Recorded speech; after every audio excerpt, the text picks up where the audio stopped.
Expulsées de chez elles par leur mari violent, une femme et sa fille recommencent leur vie avec l'aide d'une dame bienveillante. Mais des années plus tard, une tragédie a tout changé.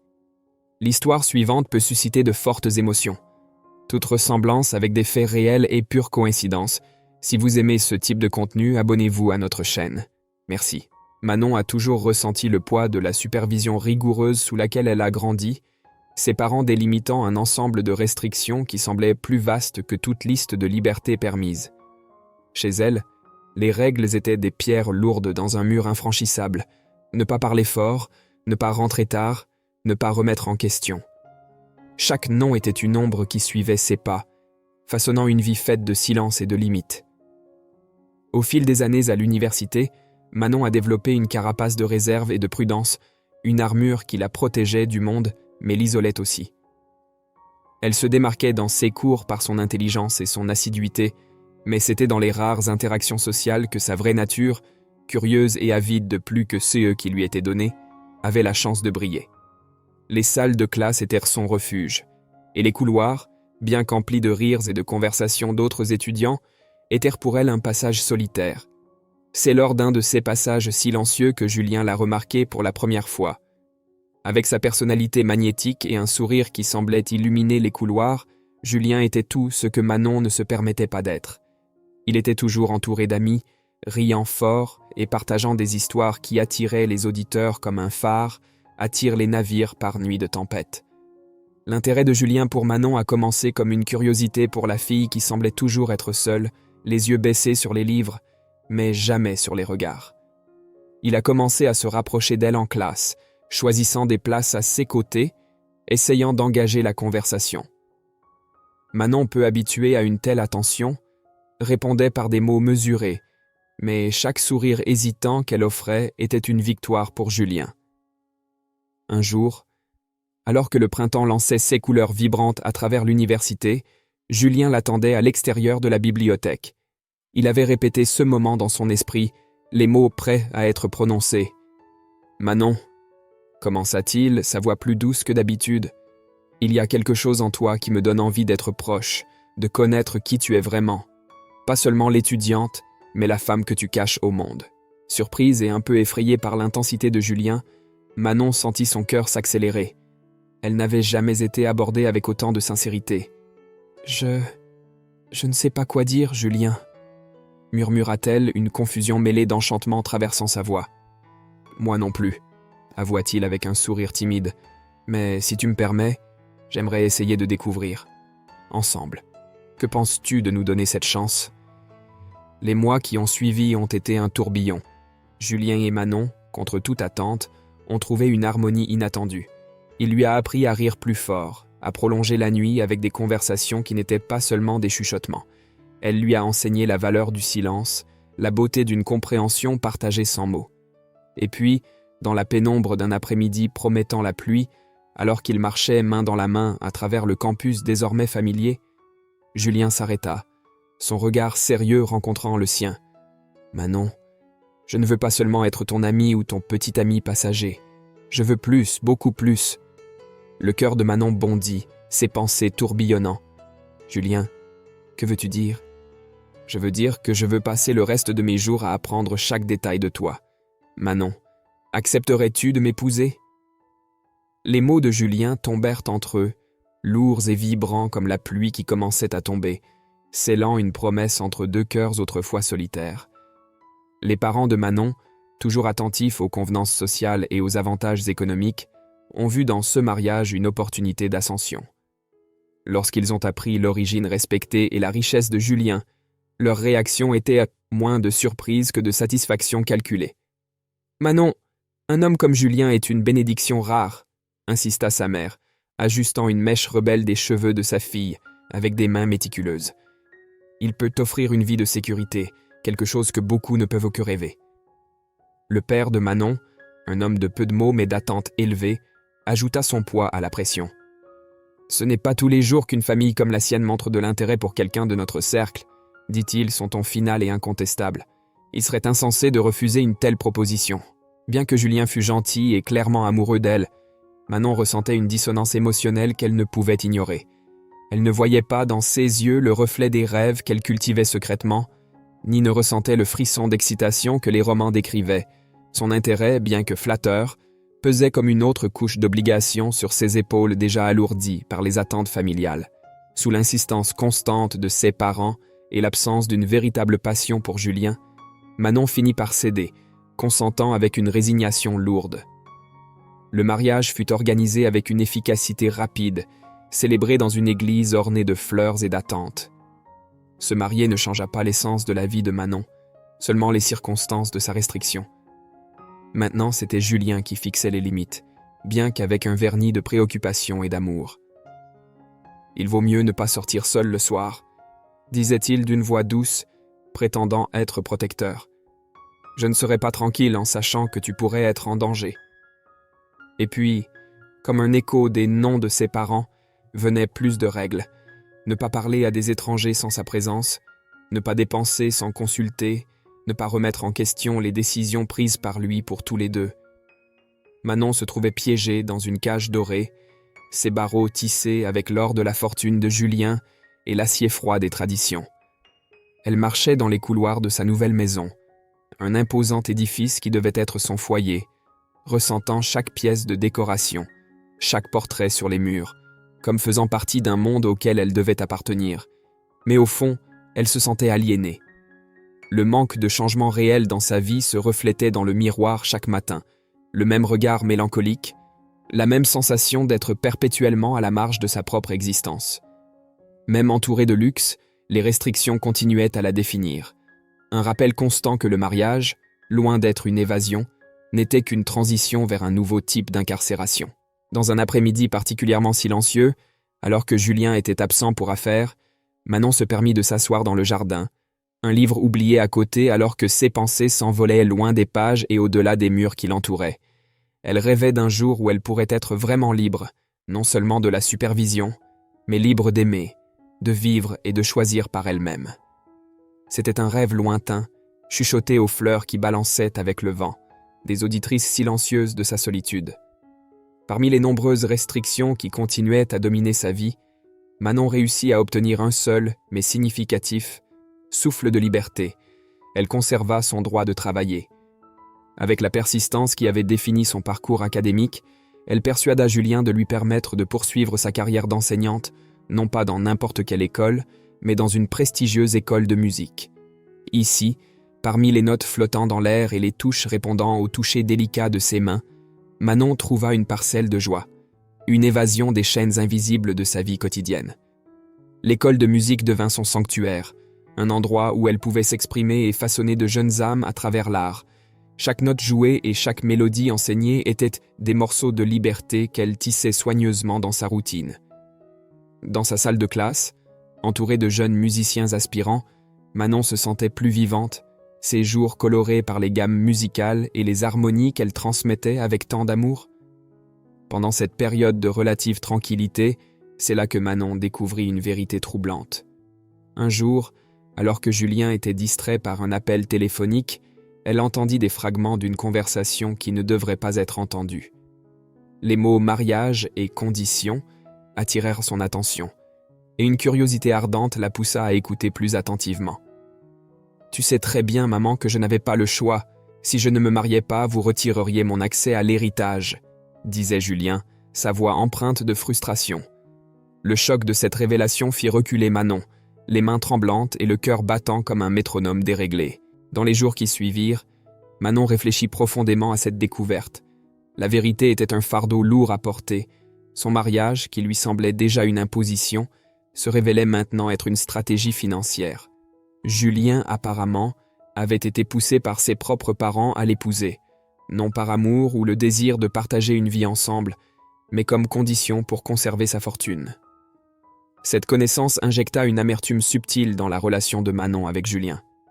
Elle commença à le voir non seulement comme l'architecte de ses restrictions, mais aussi comme quelqu'un qui, peut-être involontairement, l'avait utilisé comme pion dans un jeu de cupidité et de besoin. Pourtant, dans sa sagesse et sa compréhension nouvellement acquises, Manon choisit de ne pas le confronter immédiatement. Elle pesa ses options, ses émotions oscillant entre la tristesse de la déception et la détermination de rechercher une certaine forme d'autonomie au sein de sa réalité confinée. Pendant ce temps, l'école de musique restait son refuge, où elle pouvait respirer, réfléchir et être elle-même. Là, entourée d'accords et de mélodies, Manon planifiait, non avec précipitation, mais avec le calme de quelqu'un qui connaît la musique de son âme, comment elle pourrait réécrire la partition de sa vie, note par note, jusqu'à ce que la mélodie reflète qui elle voulait vraiment être. L'arrivée de Mathilde dans le monde fut comme le lever d'un nouveau jour dans la vie de Manon. Après des années à naviguer dans les eaux troubles d'un mariage arrangé et plein de restrictions, la naissance de sa fille apporta une chaleur et une lumière qu'elle n'avait jamais expérimentées auparavant. En tenant Mathilde dans ses bras pour la première fois, Manon ressentit un amour écrasant et un bonheur pur et inconditionnel qui éclipsait toutes les ombres de son passé. La petite créature, avec ses yeux curieux et un cri fort et sain, était un signe d'espoir, un nouveau but enraciné dans l'amour maternel le plus profond. Cependant, l'arrivée de Mathilde ne s'est pas faite sans complications. Le pleur nocturne de l'enfant, un son qui pour Manon était aussi naturel que nécessaire, est devenu un point de discorde entre elle et Julien. Les nuits sans sommeil ont commencé à peser sur Julien, qui n'était pas habitué à ce que ses routines soient si profondément bouleversées. Son irritation grandissait à chaque fois qu'il était réveillé par les pleurs de Mathilde, et ses plaintes devenaient plus fréquentes et amères. « Est-ce qu'on ne peut pas faire quelque chose contre ces pleurs incessants ?» demandait Julien, sa voix chargée d'épuisement et de frustration. « On a besoin d'une nounou de nuit ou quelque chose qui nous permette de dormir. » Manon, quant à elle, défendait la nécessité de s'occuper personnellement de sa fille, surtout pendant les premiers mois critiques de développement. « Elle a besoin de moi », insistait Manon, berçant sa fille avec une tendresse que seule une mère peut offrir. « Je ne peux pas simplement ignorer ses besoins, Julien. » Cette tension commença à créer des fissures plus profondes dans le mariage. Julien se sentait négligé, tandis que Manon, partagée entre son dévouement envers sa fille et les attentes de son mari, se retrouvait dans une lutte constante pour équilibrer son rôle de mère et d'épouse. Les disputes devinrent plus fréquentes, et chaque mot non dit s'accumulait comme un ressentiment silencieux entre eux. Malgré les difficultés à la maison, Mathilde était devenue la principale source de joie et de satisfaction de Manon. Chaque sourire de sa fille, chaque nouvelle découverte qu'elle faisait renforçait le sentiment de dessein que Manon trouvait dans sa maternité. C'était dans les moments de calme, alors qu'elle observait Mathilde dormir paisiblement, ou la voyait jouer avec ses premières notes de musique au piano, que Manon ressentait une profonde connexion avec l'avenir de sa fille, un avenir qu'elle était déterminée à rendre différent du sien. Manon commença à remettre plus sérieusement en question les choix qu'elle avait faits et ceux qu'elle pourrait encore faire. L'amour qu'elle éprouvait pour Mathilde lui donnait la force de considérer des possibilités qui semblaient auparavant lointaines ou impossibles. Chaque jour avec sa fille était un rappel que, même si son mariage était marqué par la convenance et l'engagement, sa vie en tant que mère était définie par une véritable passion et un amour inconditionnel. Avec cette nouvelle perspective, Manon commençait lentement à esquisser des plans pour un avenir où elle et Mathilde pourraient trouver non seulement la survie, mais aussi un bonheur véritable. La décision de Manon de peut-être quitter Julien n'a pas été accueillie avec le soutien d'aucune des familles impliquées.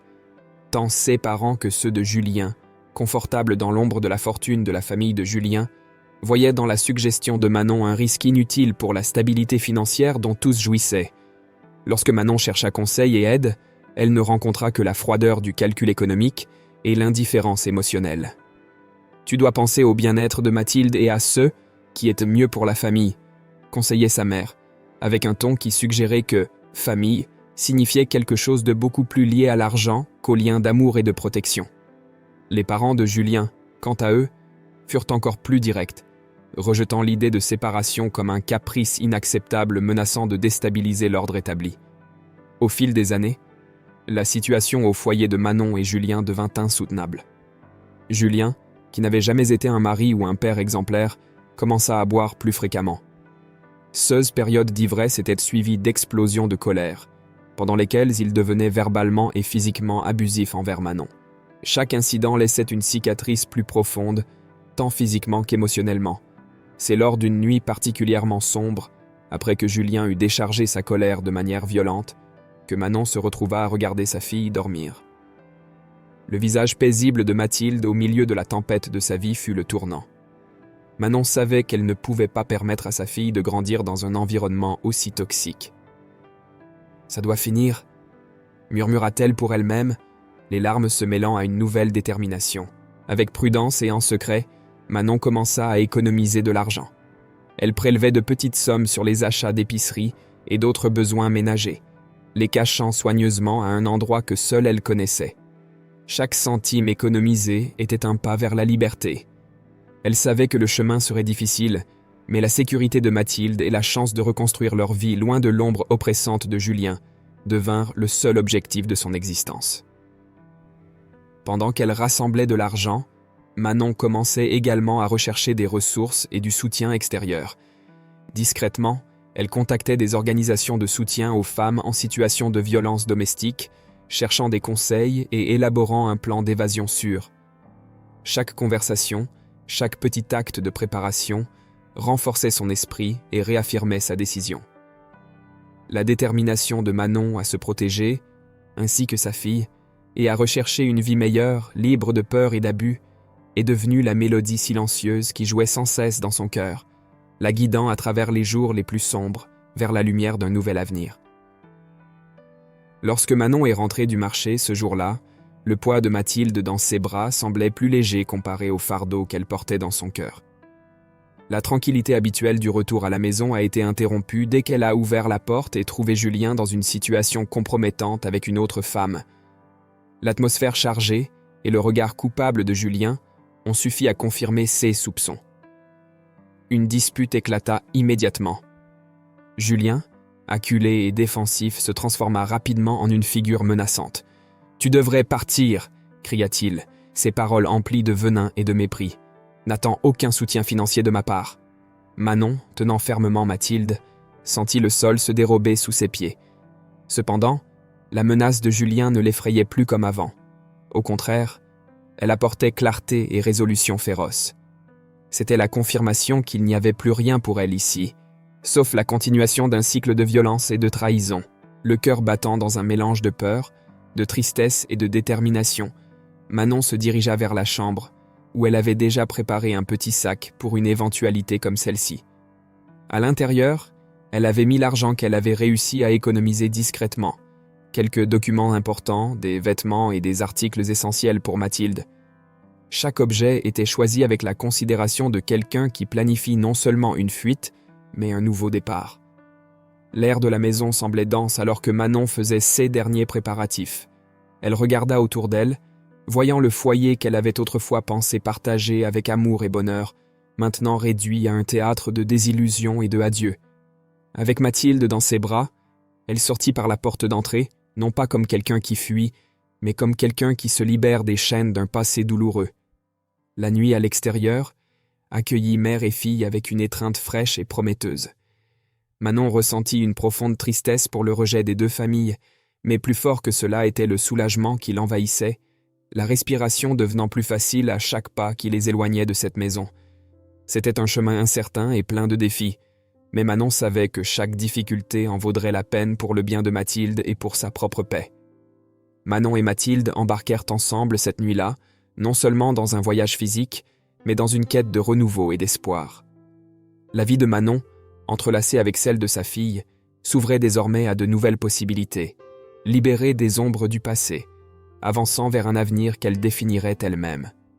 Cette nuit-là marqua non pas une fin, mais la naissance d'une nouvelle vie, construite sur le solide fondement de l'amour maternel et du courage de recommencer.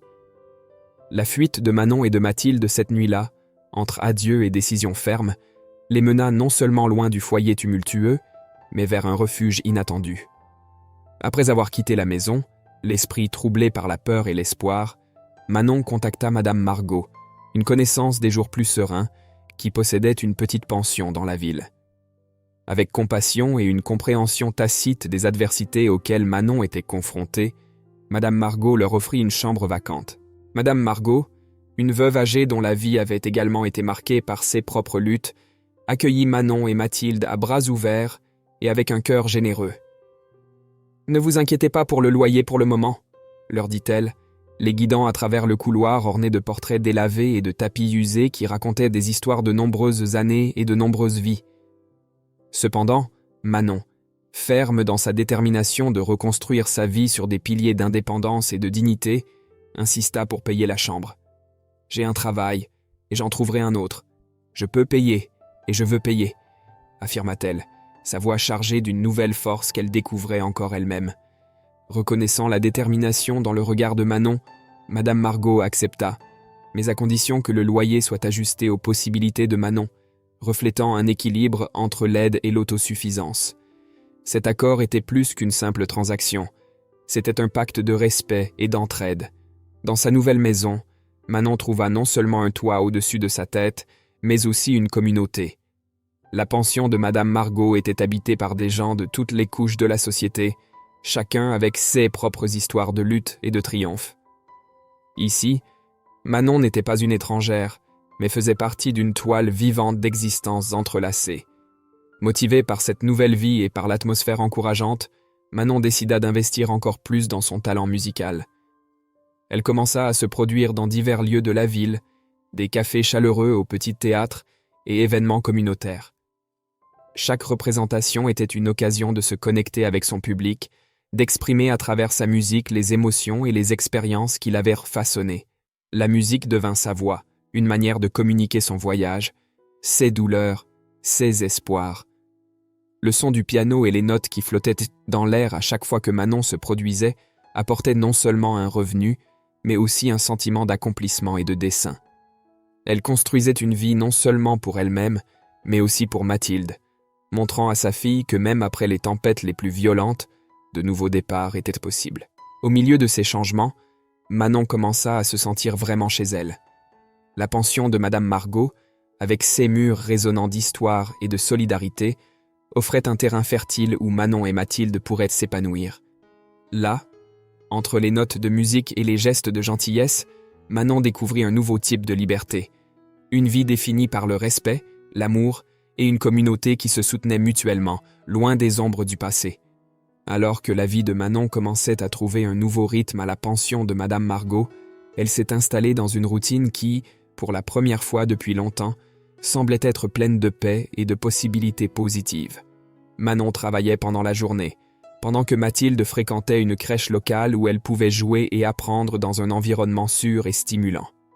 Lorsque nécessaire, Madame Margot, avec sa gentillesse inébranlable, s'occupait de Mathilde, tissant un réseau de soutien qui s'étendait au-delà des murs de la pension. En échange de l'aide avec Mathilde, et comme moyen de contribuer à la maison qu'elle appelait maintenant chez elle, Manon se proposait de nettoyer l'appartement et de préparer les dîners. Ces moments devenaient de petites célébrations de la vie quotidienne, où les trois partageaient des histoires et des rires, renforçant les liens d'une famille choisie, pas imposée. Un jour de congé, sous un ciel clair et prometteur, Manon décida d'emmener Mathilde faire une promenade dans le parc local. C'était une journée parfaite pour mère et fille. Le parc était vibrant avec les couleurs de la saison et l'air frais du printemps. Pendant que Mathilde courait joyeusement dans l'herbe, Manon s'assit sur un banc près du lac, un endroit paisible où se retrouvaient souvent des canards et d'autres oiseaux aquatiques. C'est là que Manon rencontra Alexandre. Il se tenait là, observant les oiseaux avec un intérêt qui semblait presque contemplatif. En voyant Manon et sa petite Mathilde, Alexandre sourit et s'approcha, entamant une conversation légère et décontractée. « Ils sont fascinants, n'est-ce pas ?» commenta Alexandre, en désignant un groupe de canards qui naviguèrent sur le lac. « Je viens toujours ici pour me vider l'esprit. » Un peu surprise d'être abordée, mais agréablement, Manon répondit « Oui, c'est vraiment relaxant. J'aime emmener ma fille ici, c'est une bonne pause dans notre routine. » Alexandre fit signe à Mathilde, qui poussait de petits cris de joie chaque fois qu'un canard s'approchait du rivage. Elle semble adorer cet endroit. Est-ce sa première fois au parc ? Oh non, nous venons ici souvent, dit Manon. C'est l'un de nos endroits préférés. La conversation coula naturellement, Alexandre montrant un véritable intérêt pour la vie de Manon et de Mathilde. Il partagea qu'il travaillait comme biologiste, spécialisé dans la vie sauvage, ce qui expliquait son fascination pour les oiseaux sur le lac. Ce qui avait commencé comme un simple commentaire sur la nature se transforma rapidement en un échange d'expériences et de perspectives de vie. La rencontre fortuite dans le parc, initialement juste un moment agréable, commença lentement à prendre une plus grande importance pour Manon. Alexandre était comme une brise fraîche, apportant avec lui une nouvelle énergie et une perspective que Manon n'avait pas considérée depuis longtemps. La possibilité de reconstruire non seulement sa vie quotidienne, mais aussi sa vie émotionnelle. Alors qu'il parlait et riait, observant Mathilde jouer, Manon sentit une étincelle de quelque chose de nouveau. Peut-être la promesse d'un nouveau départ, cette fois choisi par elle et pour elle. Dans un beau jour de printemps, le parc local était un tableau vivant, vibrant avec le vert nouveau des feuilles et le chant des oiseaux célébrant la douce chaleur du soleil. Manon observait sa fille Mathilde, qui courait joyeusement dans l'herbe, s'arrêtant de temps en temps pour pointer avec enthousiasme un chien ou un papillon. Assise sur un banc en bois au bord du lac, Manon respirait profondément, laissant la tranquillité du lieu adoucir les préoccupations qui visitaient encore son cœur de temps en temps. C'est alors qu'elle remarqua une silhouette solitaire à quelques pas de là, un homme grand, absorbé par l'observation des oiseaux qui nagèrent gracieusement sur l'eau. Il tenait un petit carnet, prenant des notes de temps en temps. Intriguée, Manon l'observait discrètement, se demandant quelles histoires cet étranger pourrait raconter. Quand Alexandre remarqua enfin la présence de Manon et de Mathilde, il s'approcha avec un sourire facile qui dissolvait toute trace de formalité. « Bon après-midi », commença-t-il, faisant un signe à Mathilde, qui s'amusait maintenant à essayer de suivre le volume erratique d'un groupe de canards. « Elles sont une excellente compagnie, n'est-ce pas ?» dit-il, en désignant les oiseaux d'un geste amical. « Bon après-midi », répondit Manon, un sourire naissant en réponse au sien. « Oui, surtout les jours comme aujourd'hui. Ma fille adore venir ici. Elle est toujours fascinée par les canards. » Alexandre rit, regardant Mathilde avec bienveillance. « Je travaille avec la faune, alors je peux passer des heures juste à observer ces petits détails de la nature. Chaque animal a sa propre histoire. » « C'est vraiment une belle façon de voir les choses, » commenta Manon, se déplaçant un peu pour offrir de l'espace sur le banc. « Je suis Manon, et voici Mathilde. Enchanté de vous rencontrer, je suis Alexandre. Vous venez ici souvent ?» demanda-t-il, acceptant l'invitation et s'asseyant à côté d'elle. « Nous essayons de venir aussi souvent que possible. C'est une bonne évasion de la routine, et j'ai besoin qu'elle dépense de l'énergie, » rit-elle, désignant Mathilde qui essayait maintenant de converser avec un canard comme s'il était un vieux ami. « Et vous, venez-vous toujours ici pour étudier les oiseaux ?» Manon était vraiment curieuse, trouvant agréable la compagnie de cet étranger qui semblait avoir un regard si appréciatif sur le monde. « Oui, en fait, c'est plus qu'un passe-temps. C'est une partie de mon travail. Je suis biologiste et spécialisé dans les oiseaux aquatiques. Cet endroit est comme un laboratoire en plein air pour moi. » « Cela semble fascinant, » Manon dit, enchantée. « Ça doit être incroyable de comprendre tous ces détails de la nature et de voir vraiment ce que la plupart d'entre nous ne voient pas. Oui, chaque jour est différent. Et vous, Manon, que faites-vous ? » J'étais professeur de musique, maintenant je fais des performances et donne des cours particuliers quand je le peux. La musique m'a beaucoup aidé, surtout dans les moments difficiles, partagea-t-elle, la sincérité dans sa voix reflétant la vérité de ses paroles. « Donc, la musique est de votre passion », acquiesça Alexandre, impressionné. « C'est merveilleux. L'art et la nature ont ce pouvoir, n'est-ce pas, de nous guérir et de nous connecter à quelque chose de plus grand. » « Exactement. » Manon acquiesça, ressentant une connexion inattendue avec Alexandre. Ils continuèrent à parler de leur passion et de la vie, le dialogue coulant naturellement, comme s'ils étaient des amis de longue date. L'après-midi s'étirait paresseusement et doré autour d'eux, et pour un instant, Manon se permit de profiter de la simplicité de cette nouvelle connexion. Quand vint enfin l'heure de partir, Alexandre se proposa pour l'aider à rassembler Mathilde, qui protestait de devoir quitter ses nouveaux amis, les canards. « J'espère que nous pourrons nous retrouver, Manon. Peut-être pourriez-vous amener Mathilde pour une autre journée de découvertes au parc. » Manon sentit son cœur s'alléger plus que jamais depuis longtemps.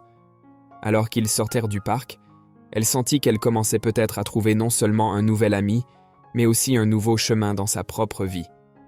Le parc où Manon et Alexandre s'étaient rencontrés était devenu un refuge pour tous les deux, un lieu rempli de souvenirs heureux et de conversations qui rapprochaient leur monde.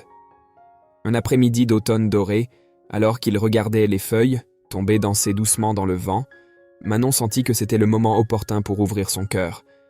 Assise à côté d'Alexandre sur leur banc préféré près du lac, elle prit sa main, ressentant la familiarité réconfortante de son toucher. « Alexandre, il y a quelque chose que je dois te dire », commença Manon, son cœur battant d'anticipation pour la confession à venir. « Depuis que nous nous sommes rencontrés, ma vie a changé de manière que je n'aurais jamais imaginé possible. Toi et Mathilde avez apporté tellement d'amour et de joie dans ma vie. Je t'aime, Alexandre. » Alexandre se tourna vers elle, ses yeux reflétant un mélange d'émotions. Avec une voix douce, il répondit « Manon, je ne peux pas exprimer à quel point cela signifie pour moi. Je t'aime aussi. Tu m'as apporté un bonheur que je pensais ne jamais ressentir à nouveau. » Il marqua une pause, comme s'il cherchait les mots justes pour ce qu'il devait dire ensuite. « Mais j'ai quelque chose d'important à te dire, quelque chose qui pourrait affecter tout entre nous. » Le cœur de Manon se serra à la gravité de ces paroles. « Qu'est-ce que c'est, Alexandre ? Tu peux tout me dire. J'ai une maladie chronique, » continua-t-il, regardant leurs mains entrelacées. « C'est quelque chose avec lequel je vis depuis quelques années, et cela pourrait signifier que j'ai moins de temps que nous le voudrions ensemble. Je ne voulais pas te faire peur, mais tu mérites de savoir. » Manon serra la main d'Alexandre, cherchant à le réconforter à travers son toucher. « Merci de me faire confiance pour partager cela. Je sais que cela a dû être difficile, mais l'amour n'est pas seulement pour les moments faciles. Je suis là avec toi, Alexandre, pour le meilleur et pour le pire. Le temps que nous avons est précieux et je veux le passer avec toi, peu importe combien il en reste. » Des larmes remplirent les yeux d'Alexandre alors qu'il souriait à Manon, reconnaissant pour la force et l'amour qu'elle montrait. « Je ne pourrais pas demander une meilleure réponse. D'avoir toi et Mathilde avec moi me donne plus de force que tu ne peux l'imaginer. » Inspirés par la sincérité et la profondeur de leur connexion, Manon et Mathilde emménagèrent chez Alexandre peu de temps après. Ils commencèrent à tisser une vie ensemble, remplie de petits rituels et de moments partagés qui renforçaient leur lien jour après jour. Cependant, la condition d'Alexandre exigea bientôt plus d'eux que ceux qu'ils avaient prévus. Il fut hospitalisé après des complications, et Manon se retrouva déchirée entre l'hôpital et la nécessité de maintenir un semblant de normalité pour Mathilde. Durant les longs jours à l'hôpital, Manon tenait la main d'Alexandre, lui parlant doucement des projets futurs, des parcs qu'il visiterait encore et des chansons qu'elle enseignerait à Mathilde. « Quand tu seras rétabli, » chuchotait-elle, « nous aurons tellement de nouveaux souvenirs à créer ensemble. » Alexandre, même les jours où la fatigue alourdissait ses yeux, souriait et serrait la main de Manon. « Avec toi à mes côtés, » disait-il, « je me sens capable d'affronter n'importe quoi. Tu es ma lumière, Manon. » Et ainsi, entre les ombres de la maladie et les rayons d'espoir, l'amour de Manon et d'Alexandre se révélait comme un phare, les guidant à travers les tempêtes et leur promettant un refuge sûr, peu importe la turbulence de la mer. Après le déménagement chez Alexandre, la vie de Manon, Mathilde et Alexandre trouva un bref moment de bonheur et d'unité, malgré les défis posés par la santé affaiblie d'Alexandre. Pendant ce temps, Madame Margoux resta une présence constante et un pilier de soutien pour Manon et Mathilde, toujours prête à aider en tout ce qui était nécessaire, montrant un amour maternel qui dépassait les limites d'une simple amitié. Lorsqu'Alexandre fut hospitalisé, Manon se retrouva à naviguer dans les eaux tumultueuses de l'incertitude et de la peur, mais la générosité et le soutien de Madame Margoux garantirent qu'elle et Mathilde aient la stabilité émotionnelle nécessaire pour affronter les jours difficiles. Manon rendait visite à Alexandre à l'hôpital chaque jour, maintenant un lien fort entre eux, tandis que Mathilde fréquentait l'école et continuait ses leçons de piano, une passion qu'elle avait héritée de sa mère et qui avait été encouragée par Alexandre. Malheureusement, malgré tous les efforts et les prières, Alexandre décéda après une lutte courageuse, laissant un immense vide dans la vie de Manon et de Mathilde. L'impact de sa perte fut profond, mais Manon trouva de la force dans la musique, un refuge et un moyen d'exprimer son deuil et son amour pour Alexandre. Pour honorer la mémoire d'Alexandre, un concert spécial fut organisé. L'événement était une célébration de sa vie et des joies qu'il avait partagées avec ceux qu'il aimait. Mathilde, désormais plus âgée et remarquablement douée au piano, fut l'une des principales interprètes de la soirée. Elle choisit de jouer la musique préférée d'Alexandre, une pièce qu'il lui demandait souvent de pratiquer, disant que le son du piano le mettait en paix. Le soir du concert, la salle était pleine d'amis, de membres de la famille et d'admirateurs de la musique. Les lumières s'éteignirent et le silence s'installa, une quiétude chargée d'attente et d'émotion. Manon était assise au premier rang, le cœur serré de fierté et de tristesse, tandis que Mathilde montait sur scène. Avec une posture confiante et des mains fermes, Mathilde commença à jouer. Les premières notes résonnèrent dans la salle, cristallines et empreintes d'émotion, chaque accord un souvenir, chaque pause un moment pour respirer. La musique, si chère à Alexandre, remplit l'espace, touchant chaque cœur dans l'audience. Manon sentit les larmes couler librement sur son visage, mais sourit à travers elles, sachant qu'Alexandre aurait été immensément fier. Après la performance, les applaudissements furent longs et chargés d'émotion.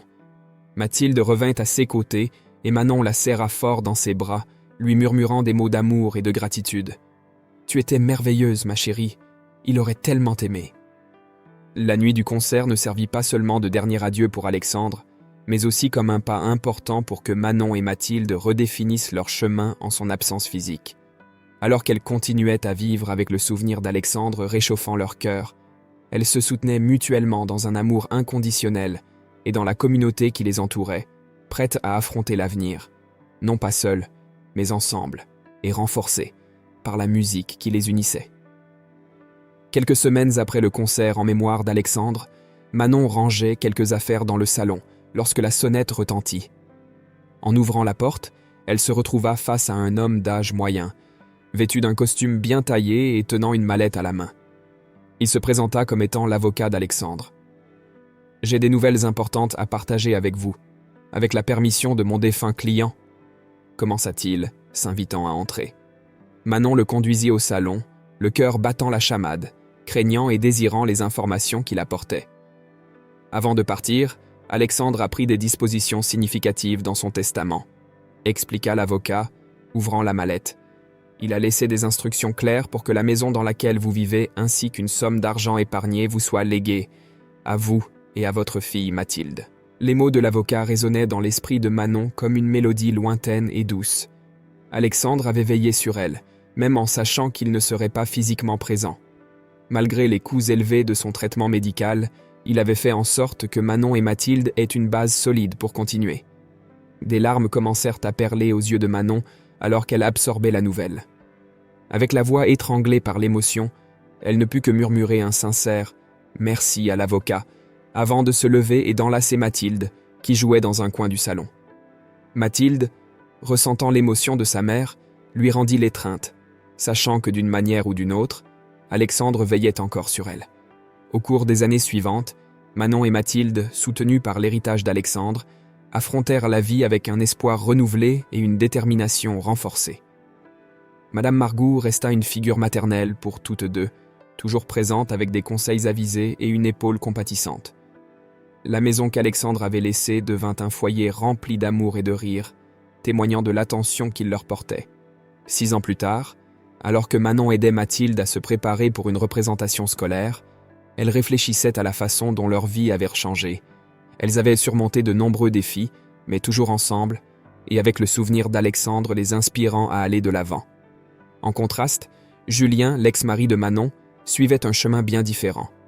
Après le divorce, sa vie avait décliné graduellement. Éloigné des richesses et du confort qu'il considérait autrefois comme acquis, il faisait l'expérience de la solitude et des conséquences de ses choix passés. Alors que Manon et Mathilde profitèrent de la sécurité et de l'amour d'une vie simple mais riche en affection, Julien vivait dans l'ombre de CE qui aurait pu être s'il avait choisi un chemin différent. Manon, regardant Mathilde qui jouait désormais du piano avec habileté, ressentit une vague de gratitude envers Alexandre et tout ce qu'il avait fait pour elle. Elle savait que peu importe ce que l'avenir leur réservait, elles le traverseraient ensemble, avec l'héritage d'amour et de protection qu'Alexandre avait laissé comme fondement de leur vie. Mathilde, désormais une pianiste jeune et talentueuse, se retrouva face à un public anxieux et à un jury attentif lors d'un concours régional de piano. La compétition était le théâtre où de nombreux jeunes musiciens montraient leur talent et leur passion pour la musique. Pour Mathilde, cependant, cet événement signifiait bien plus qu'une simple démonstration de talent. C'était une occasion de rendre hommage à la mémoire de quelqu'un qui avait été essentiel dans sa vie et celle de sa mère. À chaque note qu'elle jouait, Mathilde transmettait une émotion qui dépassait la musique. Son répertoire pour la compétition avait été choisi avec soin, comprenant des pièces qu'Alexandre aimait écouter et qu'il avait encouragé Mathilde à apprendre. Le son du piano emplissait la salle, captant l'attention et les cœurs de tous ceux qui étaient présents. Lorsque les dernières notes de la performance de Mathilde résonnèrent dans la salle, un silence respectueux s'ensuivit avant qu'un applaudissement enthousiaste n'éclate. Mathilde, avec un mélange de soulagement et de satisfaction, reçut la reconnaissance du public, ses yeux cherchant sa mère, Manon, qui regardait fièrement depuis le premier rang, les larmes de joie brillant dans ses yeux. Lorsqu'elle fut annoncée comme la gagnante du concours, Mathilde monta sur scène pour recevoir son prix. Tenant le trophée dans ses mains, elle regarda l'audience et, d'une voix claire et émue, dédia sa victoire à Alexandre. Je voudrais dédier ce prix à quelqu'un de très spécial, qui a été le seul père que j'ai connu et qui, malgré le peu de temps que nous avons passé ensemble, a eu un impact immense sur ma vie et celle de ma mère. Alexandre nous a montré ce que signifie aimer et être aimé, et il continue d'inspirer chaque note que je joue. Cette victoire est pour lui. L'audience, émue par la sincérité et la maturité de Mathilde, applaudit encore plus fort, beaucoup d'entre eux touchés par les mots de la jeune fille et par la puissance de la musique à transcender la vie et la mort. Manon, regardant tout cela, ressentit une vague d'émotion. La fierté pour sa fille était immense, mais aussi forte était la gratitude envers Alexandre, dont l'amour et l'héritage continuaient à vivre à travers la musique de Mathilde. À ce moment-là, les souvenirs d'Alexandre, remplis d'amour et de musique, semblaient particulièrement vivants, comme s'il était, d'une manière ou d'une autre, présent, célébrant la victoire de Mathilde avec elle. La victoire de Mathilde au concours de piano n'était pas seulement un triomphe personnel, mais un moment de reconnaissance et de célébration de l'influence positive d'Alexandre dans sa vie et celle de Manon. Avec chaque performance à venir, Mathilde emportait avec elle non seulement son talent, mais aussi l'amour et les enseignements d'un homme qui, bien qu'absent physiquement, restait une présence inspirante dans leur vie.